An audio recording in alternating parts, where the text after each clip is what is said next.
দেখো আরে চেয়ারগুলো না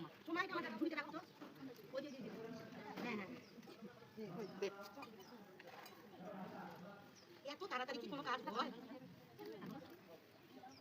একদম পারলোই না দিয়ে চলে তখন তো পূজাই হয়নি আর কি গাছ করে ওর যে আরো দূরে স্কুল প্রচুর দূরে বসে ঠিক আছে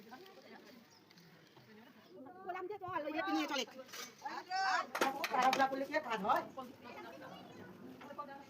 বাবা দুধের কোটাটা নিয়ে তো দুধের কোটা গেছে